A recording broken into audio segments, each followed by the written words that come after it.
Sure, they are evangelists in this ministry. There are pastors here, there are teachers here that will be willing to take the nations for God.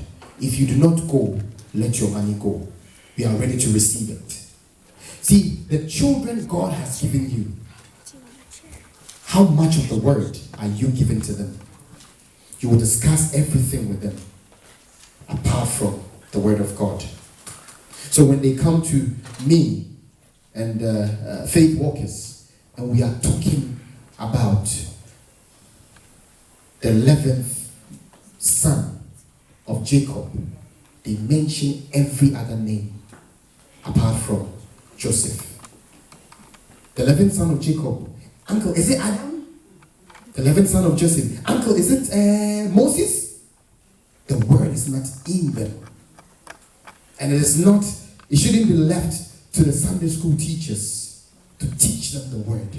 You've got a responsibility as a parent to imbibe the word in them. I have a black Hebrew teacher in my school. He claims he's a black Hebrew. And he's teaching his son. When this boy came and soon I was having, he knows the Torah, the Old Testament. They don't believe in the thing. He knows it. And on the Shabbat, I do this on the Shabbat, and I do it, and I'm like, 8-year-old boy. He was quoting scripture willy-nilly, out of will. We claim to be on the right path, but we are making a mistake by not giving our children the word. And this is for you, the faith walkers, the young ones. That's why I ask you to stay. Today I'm bashing people. Allow me. It's the Spirit of God that is doing it, not me. You have no business being disobedient to your parents. This nation allows children to talk back. When you say one, yeah, but you have no business. They're laughing at me. Okay? You have no business as a child of God to talk back. Any adult, anybody older than you, is per our background, your father or your mother. You have no business. And that goes for the youth as well. You claim to know everything and you've seen everything. In your young ages, 19, 20, 21, you swear you have known everything, you have seen everything. But time is coming when you will rush to God. I'm telling you. A time is coming, you will rush to, you will be like the prodigal son. I see them. Not these ones. I'm talking about the youth in the nation. Everything is fam. Yo, what up, fam? You alright, fam? The time is coming. You will rush to God. Amen. Last week I shared my testimony. I said my definition of success was to get, I don't know where it came from, was to get a job in CNN, have a big house, and the woman will go and come. Marriage wasn't part of it. But when things started going left, I'm standing here preaching the gospel. When you, through the process of time, you will rush to God. It will not be fam anymore. You will begin to give these people, older people, respect. You have no business, 19, 20, 21, you have no business talking back when they tell you things. And I'm not picking on you. I'm just generalizing it. They carry experience. And there are certain pronouncements when they make on you, your life will be transformed. If you mistake and they proclaim a negative word on you, it will take a man of God with a heavy hand to lift it off you. A father's voice is the voice of God. All of you be careful. As their parents, God has given us. Some people just want to have a baby. They are praying for a disabled baby. So we can also say that I also have a child. They don't have it. God has given you 3. And because of the European setup, let's give everything to them. It's okay. Mom, I don't want to do it. It's okay, it's okay. You just go and do it. No. Show them the right thing to do. Show them the right thing to do. Yes is yes, and no is no. If need be, bring them. Some of us will chastise them for you. Stephen, you alright? If need be, we'll chastise them for you. I have a way of getting to him, Stephen. He's the gang leader in Faith Walkers. And if they want to push an agenda, they always come through him. And trust me, I've given him a few knocks, and social services hasn't come my way. Amen? So, there is a reason why we are where we are. Your lifestyle, is it complementing Christ?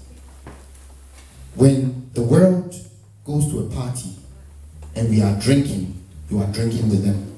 When we come here for communion, you take the communion as well. May the Spirit of the Lord forgive you. When we go evangelizing outside, you are part of the evangelistic team. But when they go womanizing, you're also, you're also part of it. May God forgive you. I warned you, 31st, that my preaching is going to change. Your lifestyle should attract somebody. Somebody should look at you and say, because of you, I want to become a Christian. Because of you, I never gave up. Because of you, my life has been transformed. I know thy works. What works are you doing for God to be proud of you?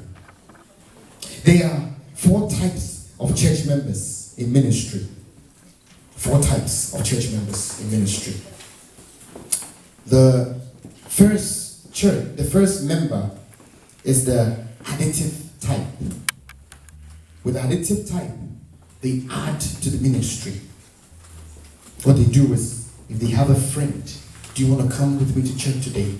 They will bombard and harass the person until that child or that person comes with them to church. And God bless the addition people. They carry the right spirit. They are the multiplicators. And what they do is, these days, they get on social media. They have quite a bit of a following. They propagate the gospel. And people ask, where do you go to church? Glorious Inheritance Mission. And then they come in. Do you realize that because of social media, their arm of reach is really, really far. And they come in and they enjoy the blessings we get from here. They are the multiplicators. But there are also the other 2 types. The subtractors. With the subtractors, what they do is, Auntie's hair has been on for about 3 weeks. It has to come off. Why is she wearing the same thing over and over and over again? They slander people with their words. And gradually, that person, the soul that has been won unto God, they begin to retreat. Because they only have 2 pairs of shoes. And you are complaining about their pair of shoes. You are a subtractor. Be careful. The angel knows your works. There are also the dividers. The deadly ones. When they join a ministry, the ministry will be one. By the time they are done, the ministry will be divided into 2. The dividers will go to Bishop and tell Bishop, Papa, and then they go to Auntie Elizabeth. By the time they are done, there's confusion between the 2. That's not the right spirit. That is not the right spirit. You are a divider. May the Spirit of the Lord forgive you. The angel says, I know thy works. Many of us have become spiritual prodigal sons. We only come to God when we need something. We never contribute to the kingdom of God. I'm not even talking about money. When something is not going right, you know whom to pray to. And what are you giving to God in return?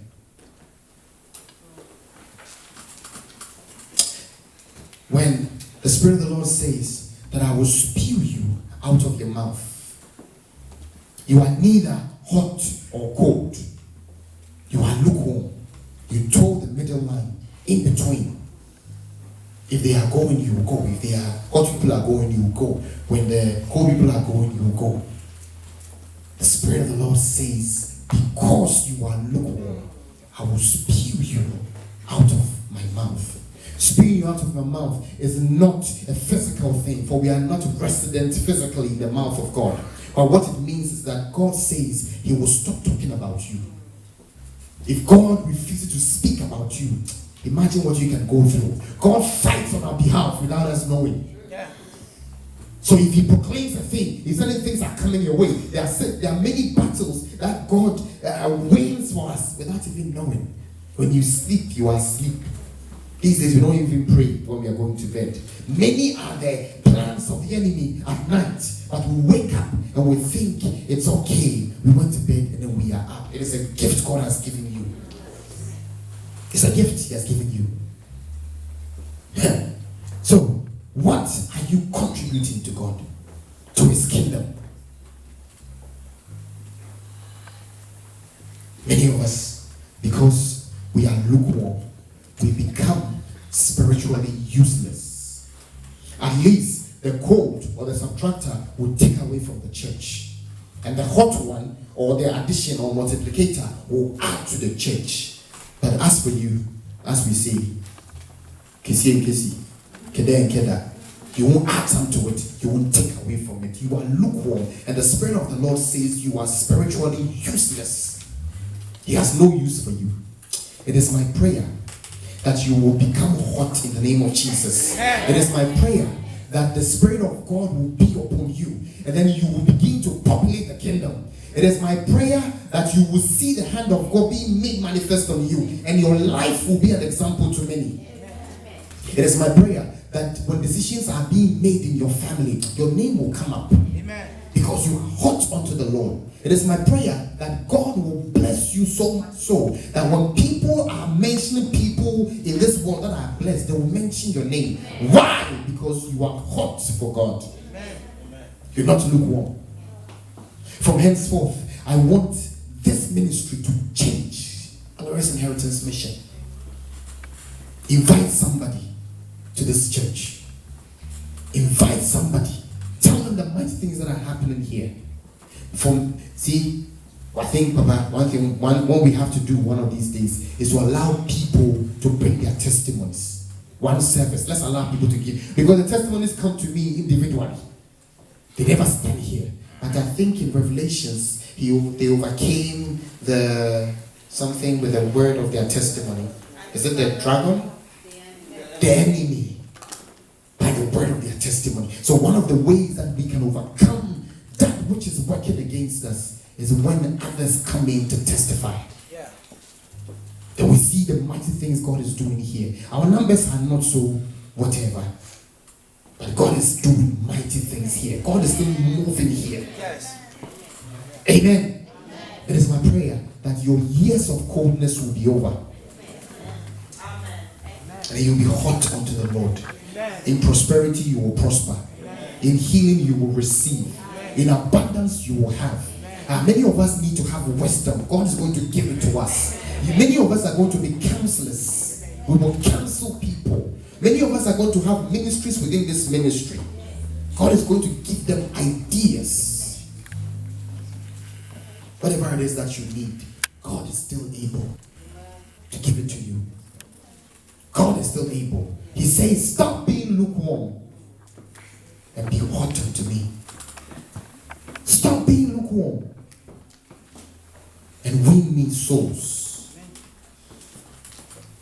Stop being a subtractor. There's a place, the church has become a place, not here, obviously, but the church has become a place where we have become too judgmental. The love that Jesus showed to tax collectors, we don't show that same love. The love that Jesus showed to the adulterous woman, same thing.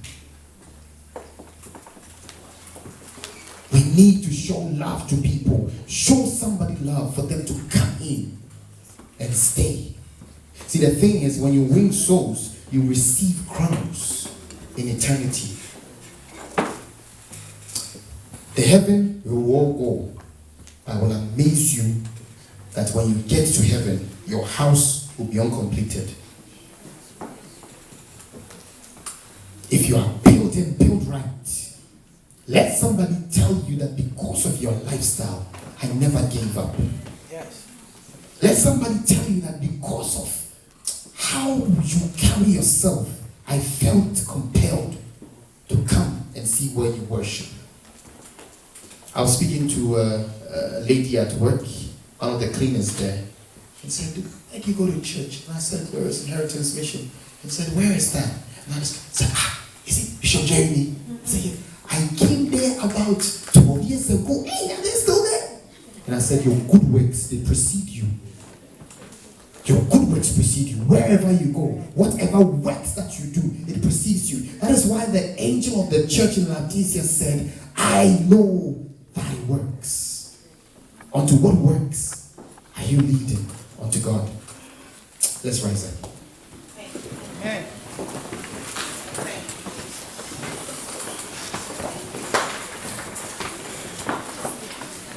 Isn't it surprising that I didn't even get one clap? I didn't get one clap.